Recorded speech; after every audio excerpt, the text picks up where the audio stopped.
right, President Biden going after Republicans again yesterday while touting his economic plans during his trip to Virginia. Watch this. Got to protect those gains that our policies have generated. Protect them from the MAGA Republicans in the House of Representatives who are threatening to destroy this progress. Look, you know, this ain't your father's Republican Party. This is a different breed of cat, as they say. You know, it's hard as it is to believe. They want to pass legislation to do the following things. They want to raise your gas prices. They want to cut your Social Security and Medicare. They're actually threatening to have us default on the American debt. And I will veto everything they send us. Joining me right now for all the hot topics all morning long is Fox Business' Cheryl Casoni and National Taxpayers Union Executive Vice President Brandon Arnold. Cheryl, good morning, Brandon. Good morning, Cheryl. Great to see you both. It's amazing that Joe Biden gets away with this. Kevin McCarthy has said time and time again, Social Security and Medicare cuts are off the table.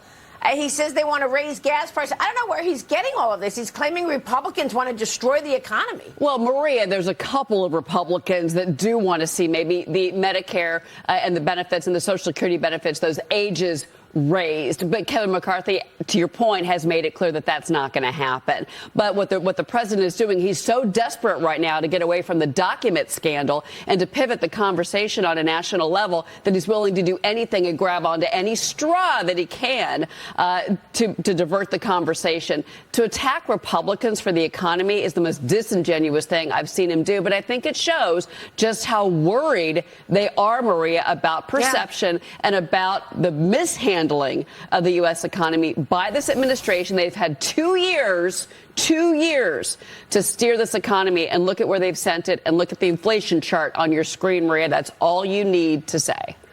Yeah, it's true. Brandon, when this president walked into the Oval Office, growth was at 3.5% before the pandemic, and inflation in January of 2021 was at 1.4%.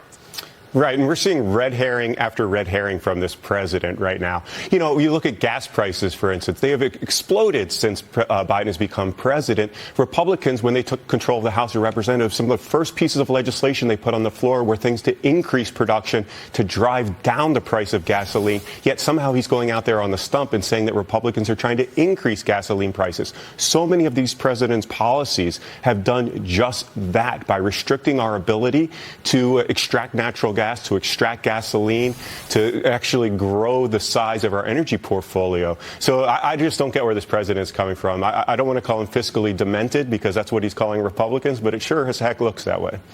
Well, let's take a look at the economy. Intel this morning is plummeting because of weak guidance, because of weak quarterly numbers. Yesterday, the stock is down 9.5%, and it's indicative of what's going on in this economy. Things are weakening and weakening fast, Cheryl. The debate is out on whether or not we're going to get a soft landing or a steep recession. But any way you look at it, we see growth slowing down, and we're seeing that thanks to a sharp slowdown in business spending. That's what's going on at Intel this morning, with the stock down 9.5%. And, Maria, that is indicative of the global economy when you talk about a company like Intel or even a Microsoft or other major corporations that, while they're based here in the United States, do have global operations. And every CEO that you've talked to, that we've heard from here at Fox Business, tells us that things are going to get worse. Again, this administration has mishandled things time and time again. They cannot handle this. Whether it's a mild recession, a harsh recession, we don't know. We'll see what GDP tells us